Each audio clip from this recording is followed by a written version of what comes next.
পবিত্র কোরআন শরীফে সূরা জারিয়াতে আল্লাহ তাআলা জান্নাতি ব্যক্তিদের 4টি নেক আমল সম্পর্কে বলেছেন। জান্নাতি ব্যক্তিরা দুনিয়াতে এই 4টি নেক আমল করে থাকেন।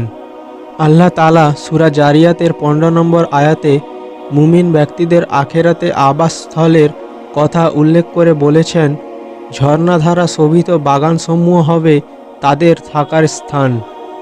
তারা পরম করুণাময় আল্লাহ তাআলার দান ও নিয়ামতের মধ্যে থাকবে।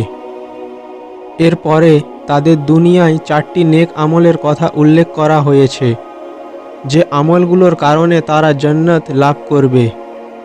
জান্নাত লাভ করার এই 4টি নেক আমল সম্পর্কে আলোচনা করা হলো। জান্নাত লাভ করার জন্য প্রথম নেক আমলটি হলো রাত জেগে ইবাদত করা। আমাদের সমাজে খুব কম সংখ্যক মানুষই রাত জেগে আল্লাহর ইবাদত করে। রাত জেগে ইবাদত করা, তাহাজ্জুদের নামাজ পড়া হলো জান্নাতি ব্যক্তির বৈশিষ্ট্য। নবীজি এবং তার সাহাবীরা রাত জেগে ইবাদত করায় অভ্যস্ত ছিলেন। দ্বিতীয় নেক আমল হলো অভাবী মানুষদেরকে দান করা। আল্লাহ দানশীলতাকে ভালোবাসেন। আল্লাহ কৃপণ মানুষদেরকে পছন্দ করেন না। একজন মুমিন ব্যক্তির জাকাত দেওয়া হলো ফরজ। জাকাত আদায় না করলে কবিরা গুনাহ হয়।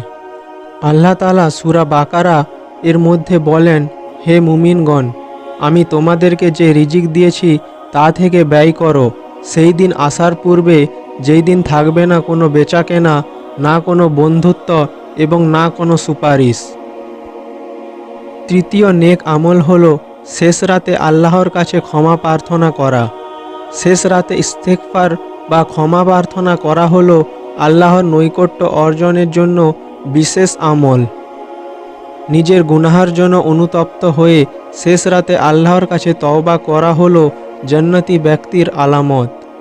নবীজি বলেছেন, প্রত্যেক রাতের শেষ তৃতীয়াংশে আল্লাহ প্রথম আকাশে নেমে এসে বলতে থাকেন, এসো, কে আমাকে ডাকবে, আমি তার ডাকে সাড়া দিব।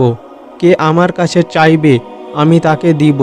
কে আমার কাছে ক্ষমা চাইবে, আমি তাকে ক্ষমা করে দিব। শেষ রাতে আল্লাহর আরশ প্রথম আকাশে নেমে আসে, তাই এই সময় দোয়া কবুলের সম্ভাবনা বেশি থাকে। চতুর্থ নেক আমল হলো সৎকর্মশীলতা। সৎকর্মশীলতা হলো জান্নাতি ব্যক্তির আলামত।